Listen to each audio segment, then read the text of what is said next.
what sets up Kyle Larson to take the lead, and Kyle Larson didn't look back from that point. He got in clean air and he just dominated his way to the finish. Something that we don't really talk about a whole lot since he's, at least you probably didn't hear about him a whole lot tonight because he's not in the playoffs, even though he's kind of in contention for the Owners' Championship. Chase Elliott. Chase Elliott had a fantastic day today. He ended up coming in with a quiet 8th-place finish. He was mired at the back a couple times, played the strategy game with fresh tires. He actually had a point where he was picking off cars left and right. I think he passed like 7 straight guys, worked his way through the field.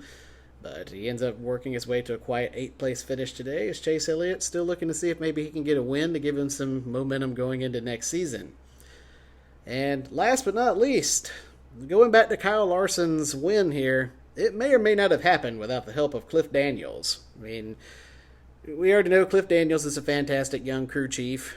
He's just that. He's young, so he's made a few mistakes along the way. You can't deny that. He even admits that. But you can't argue also that he's not one of the best crew chiefs in the game right now. He kind of models what he does after the way Chad Knaus managed races for Jimmy Johnson, and now he planned races for Jimmy Johnson.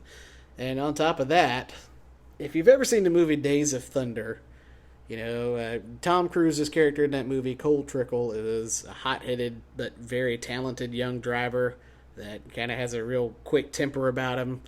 And then he has this crew chief, Robert Duvall's character, Harry Hogg. Harry Hogg is just this father figure that's calm and cool demeanor, knows how to talk him off the cliff, knows how to do whatever he can to pull a rabbit out of the hat and talk his driver down.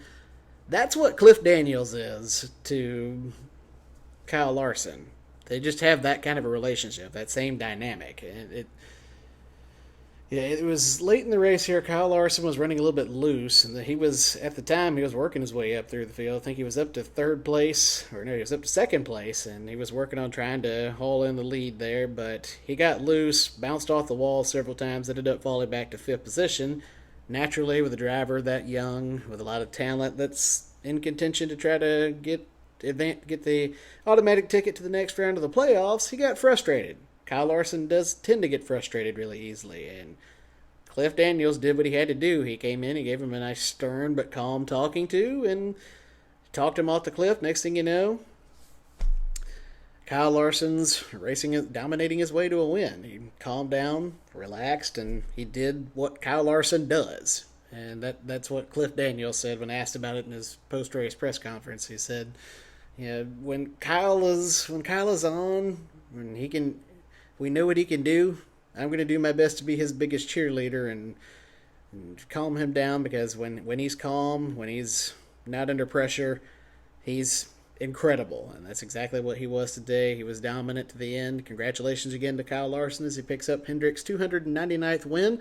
Now we turn our sights ahead to the next race in the playoffs at Kansas next week. That will be 3 o'clock green flag time there at Kansas on, I think it's going to be, it's on USA Network next week. So we'll see if we can get another playoff driver to punch an automatic bid to go into the round of 12. We'll see if Hendrick can pick up their 300th Cup Series win next week. It should be interesting. Definitely it's going to have a tough time living up to what we saw, though, in this chaotic race that was the Southern 500 at Darlington.